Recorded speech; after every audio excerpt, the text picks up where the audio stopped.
예배는 하나님을 만나는 거룩한 시간입니다. 그 하나님이 우리의 마음에 오실 것을 믿고 기대하며 드리는 게 예배입니다. 그래서 경건하고 거룩하고 간절하고 사모하는 마음으로 드리는 것이 참된 예배입니다.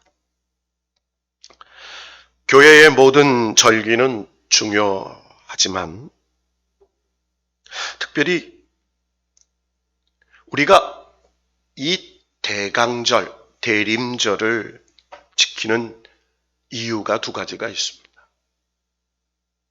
교회의 절기에는 많은 의미들이 있지만 특별히 그 의미 속에 하나님이 원하시고 기뻐하시는 놀라운 은혜가 담겨져 있다는 것입니다.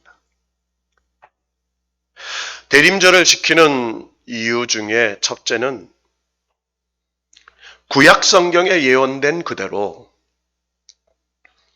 하나님이 인류를 구원하시기 위하여 하나님이신 그분이 인간의 몸을 입으시고 이 땅에 아기 예수로 2000년 전에 오셨는데 그 예수님의 성탄에 감사하면서 그 성탄절을 맞이할 준비를 잘하기 위해서 보내는 절기입니다. 두 번째 이유는 우리를 구원하시려고 이 땅에 오셔서 십자가에서 죽으시고 그 죽음에서 부활하셔서 승천하신 예수님께서 다시 이 땅에 심판주로 오시는 그날을 기쁨으로 예수님을 만난 준비를 잘하기 위해서입니다.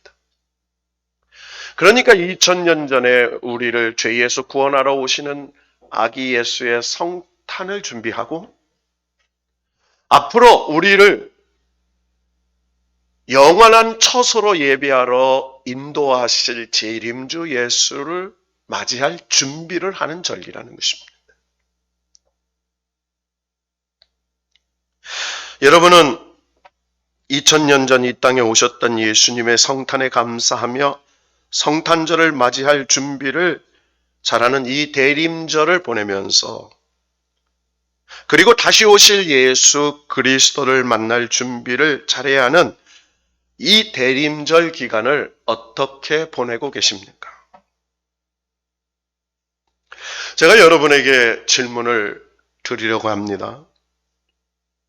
우리가 정말 성탄절을 제대로 맞이하고 제대로 지키기 위해서 먼저 성탄절이 가지고 있는 성탄의 진정한 의미와 성탄의 고귀한 정신을 알아야 합니다. 그리고 그 성탄의 의미와 정신을 가슴에 품고 성탄을 맞이할 준비를 잘 해야 합니다. 그래서 이 대림절 네 번째 주일, 이제 돌아오는 주 중에 성탄절이 맞이하게 되는데 오늘 여러분에게 질문을 드립니다. 마음속으로 대답해 보십시오. 여러분은 성탄이 가지고 있는 성탄절의 진정한 의미와 정신을 알고 있습니까? 두 번째로 그 성탄의 의미와 정신을 가슴에 품고 성탄을 맞이할 준비를 지금 잘 하고 계십니까? 이 두 가지 질문을 마음속에 하면서 오늘 주신 말씀을 듣고 결단할 수 있기를 축원합니다. 성탄은 거룩하신 하나님께서 인간이 되신, 즉 거룩하신 하나님께서 죄인인 우리를 구원해 주시기 위하여 인간의 몸을 입고 아기 예수님으로 이 땅에 오신 역사적인 사건입니다. 그러니까 하나님이 인간의 몸으로 성육신 하신 날이죠. 그러기에 성탄은 우리를 향한 하나님의 그 엄청나고 기가 막힌 사랑의 의미가 담겨 있기 때문에 그 사랑을 받아들이고 그 사랑의 감격과 기쁨을 고백해야 하는 절기인 것입니다. 우리는 성탄절을 그저 웃고 떠들고 먹고 마시며 선물이나 카드를 주고 받는 그런 정도의 날로 보내서는 안 됩니다. 대신 나를 구원해 주시기 위하여 베풀어 주신 그 하나님의 사랑에 감격하면서 기쁜 마음으로 예수 그리스도의 탄생을 진심으로 축하하며 나 같은 죄인인 우리를 구원하러 오신 이 낮고 천한 이 땅에 오셔 인간이 되셨다는 그 사실에 죄송하고 손고한 마음으로 성탄절을 지켜야 하며 그리고 그 하나님의 기뻐하시는 뜻을 전하고 선포하면서 사는 것이 성탄절의 의미를 지키는 것입니다. 이 대림절 기간에 우리가 성탄절을 바로 맞이하기 위하여 어떤 준비를 해야 될까요? 오늘 우리가 함께 읽은 말씀에는 성탄절을 맞이하기 위해 우리가 어떤 준비를 해야 하는지를 잘 설명하고 있습니다. 오늘 본문의 말씀은 예수님께서 탄생하기 700년 전에 선지자로 활동했던 이사야 선지자가 하나님으로부터 받아서 예언한 말씀입니다. 그 내용은 이 땅에 우리를 구원하러 오신 하나님의 아들 예수님께서 공생의 사역을 하시기 앞서 예수님보다 먼저 세상에 등장하여 예수님의 공생애의 길을 예비하였던 세례 요한과 그 세례 요한의 사역에 대한 말씀입니다. 그 선지자 이사야의 예언대로 700년이 지난 어느 날 세례 요한이 광야에 나타났습니다. 이 세례 요한이 가는 곳마다 사람들이 구름대같이 몰려왔습니다. 그는 광야에서 메뚜기와 석청을 먹으면서 가죽 털옷을 입고 오직 하나님의 말씀을 선포하는 선지자였습니다. 그래서 많은 성경학자들은 마지막 선지자라고 합니다. 그가 광야에서 외치는 자가 됩니다. 마태복음 3장 1절에서 3절에 보면 그가 이렇게 하나님의 말씀을 선포하기 시작합니다. 회개하라! 천국이 가까웠느니라. 회개해야 될 때가 됐다는 거예요. 그 이유는 천국이 가까웠기 때문이라는 겁니다. 그러면서 이 700년 전에 하나님의 선지자 이사야의 말씀을 인용해서 선포하는 것이었습니다. 세례 요한은 사람들에게 회개를 요구합니다. 왜 세례 요한이 그때 예수님이 등장하시기 바로 직전에 광야에서 회개를 외쳤을까요? 그 이유가 무엇일까요? 그 이유를 한마디로 말씀을 드리면 예수님께서 이 세상을 향한 하나님의 뜻을 이루어 드리기 위한 사역을 하시게 되는데 그런 예수님을 모셔드릴 마음의 길을 사람들로 하여금 잘 준비하기 위해서였습니다. 회개는 잘못된 것을 고치는 것을 말합니다. 그런데 세례 요한은 그들의 마음이 예수님을 모셔드리기에 너무나 잘못되고 너무나 많은 문제를 가지고 있다는 것을 선포하고 있습니다. 그런 까닭에 회개를 통해 마음의 길을 고치라고 말합니다. 예수님을 모실 수 있는 사람은 먼저 회개해야 한다고 선포하고 있습니다. 대림절이 무엇하는 기간입니까? 대림절은 이 땅에 구주로 오신 예수님을 맞이할 준비를 하는 기간입니다. 대림절은 다시 오실 심판주 예수 그리스도를 맞이할 준비를 하는 기간입니다. 그러면 우리가 어떻게 예수 그리스도의 성탄을 맞이해야 합니까? 그 준비는 세례 요한의 말처럼 잘못된 마음의 길을 고치는 것입니다. 다시 말하면 마음의 길을 평탄케 하여 예수님을 마음에 모실 수 있도록 마음의 길을 예비하는 것입니다. 오늘 읽은 말씀에 그 내용이 잘 나와 있습니다. 특별히 3절에 보면 너희는 광야에서 여호와의 길을 예비하라 이렇게 말하죠. 여러분, 광야는 살기 어려운 곳입니다. 여기서 광야는 우리가 살고 있는 인생 광야를 의미합니다. 우리가 살고 있는 세상이 광야 같다는 거예요. 너무 뜨거워서 살 수 없고, 너무 추워서 살 수 없고, 너무 목말라서 살 수 없고, 너무 먹을 것이 없어서 살 수 없는 세상, 인생 광야입니다. 그 광야는 하나님께서 주시는 만나와 메추라기로 은혜로 사는 곳이어야 합니다. 그래서 인생 광야에서 너희를 살려주실 여호와의 길을 예비해야 한다고 말씀합니다. 마음의 길을 어떻게 예비해야 할까요? 그 첫 번째가 마음의 길에 골짜기가 있다면 그것을 돋우라 이 말입니다. 따라해 봅시다. 마음의 골짜기를 돋우라. 오늘 4절 말씀에 보면 세 가지 마음의 길을 고치는 것이 등장합니다. 첫째, 골짜기마다 도두어지며 이렇게 말했습니다. 사람이 밟고 다님으로 만들어진 길을 자연의 길이라고 합니다. 사람이 그 길을 닦고 포장한 길을 인공의 길입니다. 자연의 길과 인공의 길 가운데 어떤 길이 더 속도를 내며 달릴 수 있는 길이겠습니까?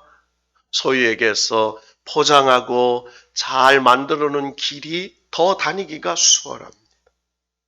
제가 어렸을 적에 새마을 운동이 막 일어날 때예요. 그래서 어쩌다 아침에 동네 이장이 징을 칩니다. 띵. 이거는 마을 사람들에게 전할 소식이 있다는 겁니다. 그러면서 이렇게 외치며 다닙니다. 집집마다 한 사람씩 괭이나 삽을 들고 회당 앞으로 나오십시오. 공회당 앞으로 나오세요. 라고 소리를 지릅니다. 그래서 집집마다 그 집을 대표하는 사람들이 괭이나 삽을 가지고 모입니다.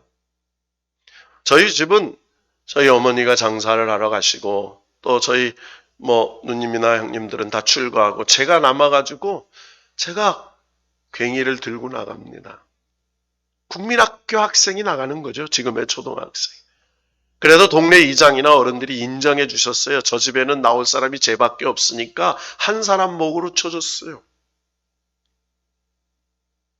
그리고 이제 동네 사람들이 모여서 큰 대로로 갑니다. 그 마을마다 배당된 길이 있어요. 그 차가 다니는 길을 닦으러 갑니다. 길 닦으러 가자 그럽니다. 그리고 새벽종이 울렸네 새마을 노래를 불러가면서 갑니다. 그 길을 움푹 베어져 있고 또 튀어나온 곳을 자갈로 메꾸고 흙으로 메꿔서 평탄케 합니다. 여러분, 우리들의 마음의 길도 마찬가지라는 거예요. 골짜기가 있다는 거예요. 마음의 골짜기, 패인 곳이 있다는 겁니다. 그 패인 마음의 길을 어떻게 메워야 되느냐 가르쳐주고 있습니다. 이 골짜기, 마음의 골짜기를 돋우는 것. 첫째는 불신앙의 골짜기가 있습니다. 여러분, 우리의 마음에는 하나님의 은혜를 받고 하나님의 축복을 받고 응답을 받기를 방해하는 불신앙의 골짜기가 있다는 거예요. 하나님의 피조물인 우리 인간은 창조주이신 하나님을 믿고 섬겨야 할 존재입니다. 하나님을 믿고 섬기는 것은 우리 인생이 존재하는 제일 되는 목적입니다. 우리 인생이 감당해야 할 마땅한 의무이기도 합니다. 그렇게 하나님을 믿고 섬기는 것이 인생의 제일 되는 존재의 목적임을 잃어버리고 사는 것이 죄가 되는 것입니다. 여러분, 부모의 자식으로 태어난 자가 자기 부모를 부모로 믿지 않고 섬기지 않는다면 그거보다 더 큰 죄가 어디 있습니까? 그럼에도 하나님의 피조물인 사람들 가운데 많은 사람들이 하나님을 창조주로 믿고 섬겨야 할 그 믿음을 갖고 살지 않습니다. 하나님을 창조주로 믿지 않습니다. 하나님을 우리의 아버지로 고백하지 않습니다. 하나님의 주신 은혜와 축복으로 산다고 믿지 않습니다. 그래서 우리 마음에는 불신앙의 골짜기가 있다는 거예요. 우리 마음에는 두 번째로 절망의 골짜기가 있습니다. 유명한 실존주의 철학자 키에로 케고르는 절망이 사람을 죽음에 이르게 하는 병이라고 했습니다. 그 키에로 케고르의 말 그대로 절망의 골짜기에 빠져 그 골짜기에서 벗어나지 못하는 사람은 결국 그 절망 때문에 죽음에 이르게 된다는 말입니다. 그런데 여러분, 사람들이 절망하게 되는 원인이 무엇입니까? 절망의 원인에 대해 여러 가지 말할 수 있겠지만 사람이 절망하게 되는 근원적인 원인은 사람이 하나님을 바라보지 않기 때문이라는 거예요. 하나님을 바라보지 않습니다. 하나님의 능력을 믿지 않습니다. 하나님의 응답과 축복을 믿지 않습니다. 그러기 때문에 절망한다는 거예요. 이런 말 저런 말 필요할 것 없이 절망은 하나님을 바라보지 않고 하나님을 믿지 않기 때문에 생기는 것이라는 것입니다. 죽음에 이르게 하는 병인 절망에 빠지지 않으려면 그 어떤 형편에서 도움이 되시는 그 사랑의 하나님을 바라보아야 하고 바꿔주시고 합력하여 선을 이루어 주시는 능력의 하나님을 바라보아야 한다는 거예요. 여러분, 하나님은 능치 못할 일이 없는 분입니다. 하나님은 안 되는 것이 없는 분입니다. 하나님은 할 수 없는 것이 없는 분입니다. 하나님은 이 세상을 창조하신 창조주십니다. 그 사랑과 능력을 가진 하나님께 소망을 두고 그 소망으로 절망의 골짜기를 도두어야 한다는 거예요. 그리고 오늘 말씀을 보면은 두 번째 우리의 마음을 고치는 것이 나옵니다. 4절에 언덕마다 산마다 언덕마다 낮아지며 이렇게 나와요. 따라합시다. 산마다 언덕마다 낮아지며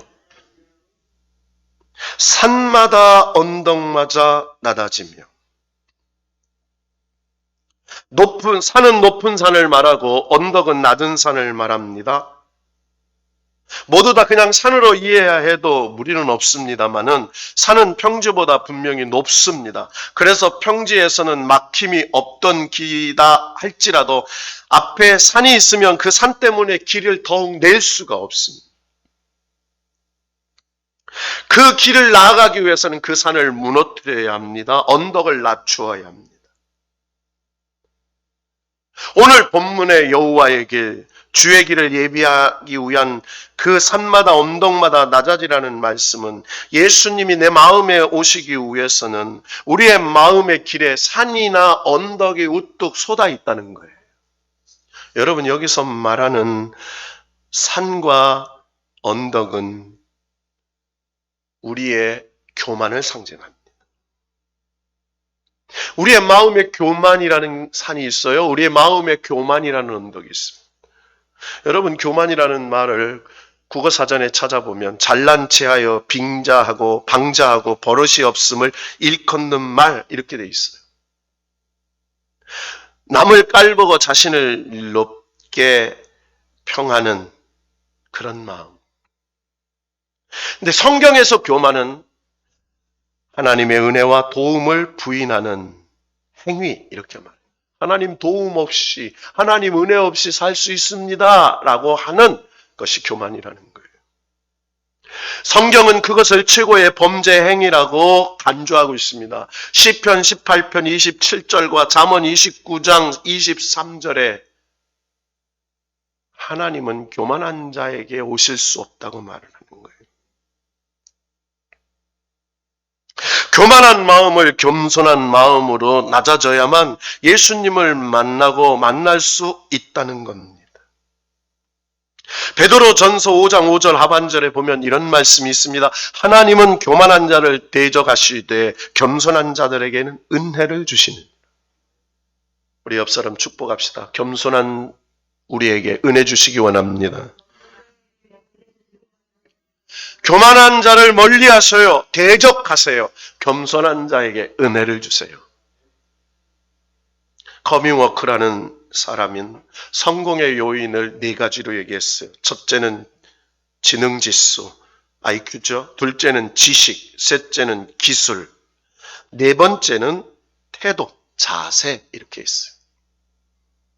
그런데 이 4가지 요인 중에 IQ도 그리고 이 지식도 기술도 없어도 되지만 가장 중요한 것은 그가 어떤 겸손한 성실한 자세와 태도를 가지고 사느냐는 거예요. 성공의 요인 93%가 이 태도에 있다는 겁니다. 여러분, 요즘 세계적으로 우리나라 축구 선수로 주목받는 한 선수가 있습니다. 그 선수의 이름이 손흥민 선수입니다. 영국 프로축구 리그를 프리미어 리그라고 해요. 그 영국 축구팀에 속해 있는 토트넘이라는 축구단이 있습니다.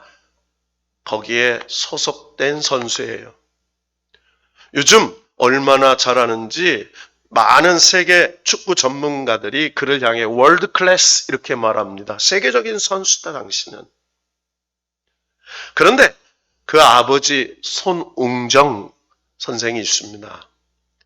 그도 축구 선수였는데 일찍 다리를 다쳐서 28살에 은퇴하고 그저 어린 학생들을 키우는 자기 아들 손흥민을 축구를 가르치면서 그것에 인생을 투자를 했어요. 그러면서 이분이 강조한 게 뭐냐면 기본기를 성실해야 된다는 거예요. 그러면서 제일 강조한 게 겸손이었습니다. 늘 성실하고 늘 기본을 잘 준비하고 늘 겸손한 인성을 가진 사람이 되어야 한다. 영국의 한 축구 전문 기자가 그의 아버지 손흥정 씨에게 물었습니다. 당신의 아들은 월드 클래스입니다. 세계적인 선수입니다. 그랬더니 그런 말씀 하지 마세요. 아닙니다. 내 아들은 월드 클래스가 아닙니다. 라고 얘기했어요. 그건 뭘까요? 자기 아들이 교만한 마음을 갖는 것을 경계한 거예요. 저는 앞으로도 그가 훌륭한 선수가 계속 될 거라고 생각합니다. 왜요? 늘 초심을 잃지 않고 늘 겸손하고 늘 최선을 다하는 그런 태도가 바른 선수이기 때문입니다. 예수님을 모시는 것이나 예수님께 나아가는 태도도 마찬가지입니다. 아무리 다른 것을 잘 갖춰졌다 하더라도 즉 성경 지식이나 신앙의 연륜이 상당하다 하더라도 신앙의 바른 자세가 없다면 예수님을 모실 수 없고 예수님께 나아갈 수 없다는 거예요. 여러분, 우리는 늘 주님 앞에 부족한 사람들입니다.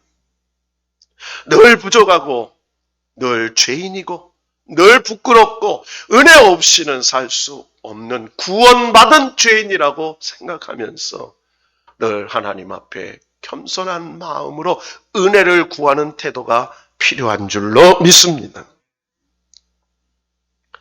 오늘 이 2번째 바로 언덕마다 산마다 낮아진다는 말이 뭐예요? 여러분, 왜 사람이 마음이 교만해질까요? 자기가 모든 것의 기준이 되기 때문이에요. 말씀을 읽을 때도 내가 기준이에요. 말씀을 들을 때도 내가 기준입니다. 그리고 말씀을 들을 때마다 자기 생각을 믿는 거예요. 여러분, 내 생각이 아무리 옳아도 하나님 말씀이라면 하나님 말씀으로 믿는 것입니다. 하나님의 말씀은 이해하는 게 아닙니다. 하나님의 말씀은 판별하는 게 아니에요. 하나님의 말씀은 말씀 그대로 받아서 믿는 것입니다. 여러분, 성경마다 동정녀 마리아가 아기 예수를 낳는다는 것, 여러분 그게 이해가 됩니까? 성령으로 잉태된 것이 우리의 이성으로 이해가 됩니까? 죽은 나사로가 살아난다는 것이 이해가 됩니까? 이해가 안 됩니다. 하나님 말씀이기 때문에 믿는 겁니다. 그래서 내 생각으로 아무리 이해가 안 돼도 하나님 말씀이기 때문에 겸손히 받아들이고 믿는 것이 바로 산마다 언덕마다 낮아지는 것을 상징하는 것입니다. 마지막 세 번째로는 오늘 이사야 40장 4절에 보면 고르지 아니한 곳이 평탄하게 되며 험한 곳이 평지가 될 것이요, 이렇게 얘기했어요. 따라합니다. 평탄하고 평지가 될 것이다. 여러분, KTX나 고속도로에 기차가 빨리 가지요. 그것처럼 우리의 마음의 길에도 하나님께서 평지가 되고 준비된 그 마음의 길에 더 큰 은혜, 더 큰 축복, 더 큰 놀라운 은혜로 찾아오신다는 겁니다. 신앙의 길을 잘 닦아놔야 된다는 거예요. 우리를 위하여 은혜 베푸시고 우리를 위하여 응답하시고 우리를 위하여 축복해 주실 그분이 찾아올 때에 우리의 신앙의 길인 마음의 길을 잘 닦아놓고 있어야 되는데 바로 평탄하게 하고 그리고 평지가 될 수 있도록 고르게 해야 한다는 겁니다. 자, 그렇다면 오늘 이 말씀에 보면 어떻게 험한 곳이 평지가 될까요? 여러분, 험한 마음이란 뭘까요? 험한 마음이란 부정적이고 파괴적인 마음이에요. 여러분, 사람은 타락한 이후로부터 순종보다는 불신앙의 의미가 담겨 있어요. 하나님의 말씀을 부정적으로 듣습니다. 하나님의 말씀을 왜곡해 듣습니다. 하나님의 말씀을 하나님 말씀으로 받지 않습니다. 여러분, 우리의 마음에는 사탄이 우리의 마음을 왜곡시킨 부정적인 마음을 심어놨어요. 여러분, 아담과 하와가 에덴 동산에 살 때에 하나님께서 이렇게 말씀하셨습니다. 너희는 에덴 동산 중앙에 있는 선악과를 따먹지 말라, 이렇게 말해요. 다른 건 다 할 수 있어요. 하나님이 금하신 한 가지, 오직 선과 악을 구별하는 선악과를 따먹지 마라. 여러분, 선악과가 선과 악을 구분하는 걸까요? 아니에요. 하나님 말씀 따먹지 말라는 것을 따먹는 것이 바로 기준이 되는 것이죠. 마귀가 찾아와서 이렇게 말해요. 하나님이 선악과를 따먹지 말라고 하더냐? 하와가 이렇게 말하죠. 죽을까 하노라. 선악과를 따먹으면 죽을까 하노라. 라고 의심을 붙여요. 그때 마귀가 뭐래요? 정녕 죽지 아니하리라. 하나님의 말씀을 왜곡합니다. 뒤집어 버려요. 하나님같이 된다고 말하는 마귀의 유혹에 빠져서 선악과를 따먹습니다. 여러분, 선악은 자기 기준이 악이고 하나님의 기준이 선이에요. 오늘 성탄의 트리가 앞에 2개 있습니다. 성탄의 트리에 달려있는 게 있죠. 여러분, 불은 빛으로 오신, 이 세상의 어둠을 물리친 생명의 빛으로 오신 예수 그리스도의 성령의 빛을 상징해요. 나무에 있는 저 볼들은 선악과 생명나무를 상징하는 의미예요. 그래서 다른 거, 산타나 지팡이 이런 거 안 하는 거죠. 원래 저것만 있는 거예요. 별은 동방박사, 별으로 오신 예수 그리스도를 상징하죠. 여러분, 우리가 우리의 마음, 고르지 못한 마음, 험한 마음, 부정적이고 파괴적인 마음, 편견과 왜곡의 마음을 버리지 않고는, 정말로 하나님께서 주시는 그 순종의 마음을 회복하지 않고는 우리를 위해 오시는 그 축복의 예수님을 맞이할 수 없다는 거예요. 여러분, 편견과 왜곡의 마음이 어떤 것입니까? 우리는 하나님으로부터 원죄를 가지고 태어나므로 그때부터 편견과 왜곡을 갖고 있어요. 여러분, 선글라스를 쓸 때 검은 선글라스를 쓰면 세상이 검게 보이죠? 붉은 선글라스를 쓰면 붉게 보입니다. 파란 선글라스를 쓰면 파랗게 보여요. 우리의 마음에 이 험한 마음, 편견과 왜곡과 불순종의 마음이 돌아와 있기 때문에 하나님께서 주신 세상을 왜곡되게 보고 편견으로 보게 됩니다. 하나님께서 이 땅에 아기 예수를 보내주셨을 때 바리새인과 서기관과 제사장들은 예루살렘이 예수가 태어나는 곳이 아니라 작은 베들레헴에서 태어난다는 예언의 말씀을 알고 있었습니다. 그러나 그들은 그 말씀을 믿지 않았습니다. 여러분, 이 세상에 수많은 사람들이 성탄절을 압니다. 그 성탄절이 어떤 날인지를 압니다. 그런데 그 성탄절을 편견과 왜곡된 마음으로 바라봅니다. 그것을 살아계신 하나님께서 이 땅에 우리를 구원하러 오시는 그 성육신의 날, 재림하시고 앞으로 우리를 오실 심판의 그분으로 받아들이지 않습니다. 여러분, 이제 돌아오는 금요일이면 성탄절이 다가옵니다. 이 남아있는 대강절 기간에 우리의 고르지 아니한 험한 마음의 길을 고르고 낮춰야 합니다. 여러분, 저와 여러분의 그 골짜기, 마음의 골짜기를 메꾸어야 합니다. 산마다 언덕마다 마음의 산, 마음의 언덕, 교만한 마음을 낮추어야 합니다. 그러기 위해서는 어떻게 우리의 마음의 골짜기, 마음의 교만한 산, 험한 마음을 고칠 수 있을까요? 여러분, 그것은 오직 하나님의 능력을 의지하는 것입니다. 믿음은 들음에서 나고 들음은 하나님의 말씀으로만 되는 줄로 믿습니다. 말씀이 능력입니다. 말씀은 하나님이십니다. 그 말씀이 저와 여러분의 마음의 골짜기, 상처의 골짜기, 절망의 골짜기를 메워주실 수 있어요. 나 스스로 기준이 되어 나 스스로 자기 능력만 믿고 살다가 실패한 교만한 우리의 마음에 그 산과 언덕을 깎아주실 것은 살아있고 운동력 있고 능력 있는 말씀의 검이 우리의 교만을 깎아주실 줄 믿습니다. 우리의 험한 마음, 이기적이고 부정적이고 편견과 왜곡된 마음을 어떻게 바로잡아 주실 수 있을까요? 오직 살아계시고 오늘도 우리에게 함께 하시고 우리를 도와주시고 축복하시는 그 하나님이 우리의 마음을 고치시고 우리의 마음의 길을 곧게 하시고 우리의 마음의 골짜기를 메우시고 마음의 교만을 낮추시고 우리의 마음의 험한 것을 평탄케 하실 줄로 믿고 그 하나님의 능력을 구하는 것인 줄로 믿습니다.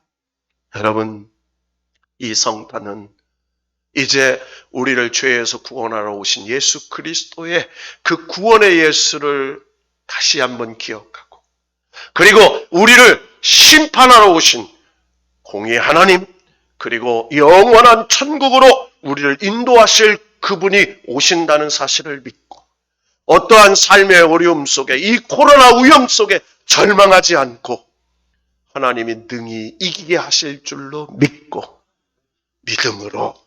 믿음으로 일어나는 것입니다. 마지막으로 저는 코로나가 왜 생겼을까 생각해 봤어요.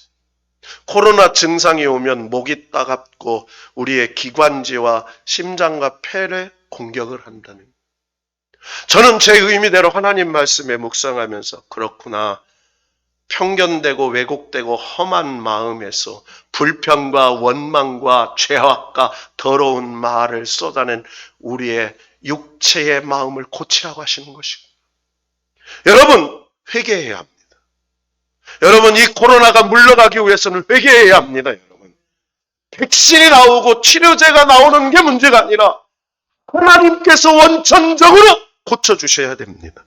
그러기 위해서 회개합시다. 하나님, 부정하게 살았습니다. 불평하며 살았습니다. 험한 말하며 살았습니다. 그리고 왜곡된 말하며 살았습니다. 하나님, 순종의 말, 감사의 말, 우리 사랑하는 성가대 두 부부의 찬양을 드리며, 그래, 고난 중에 감사하고 어려움 중에 감사하고 여기까지 있게 하신 하나님 은혜를 감사해야지. 여러분, 남은 4일 동안, 나흘 동안 감사하며 준비합시다. 하나님께서 곱게 하시고 메꿔주시고 새 길을 내주셔서 새 은혜, 새 믿음, 새 능력, 새 축복 주실 줄로 믿고 믿음으로 일어나 소망을 바라보며 하나님을 바라보며 승리하는 우리 모두가 되기를 주 예수의 이름으로 선포합니다.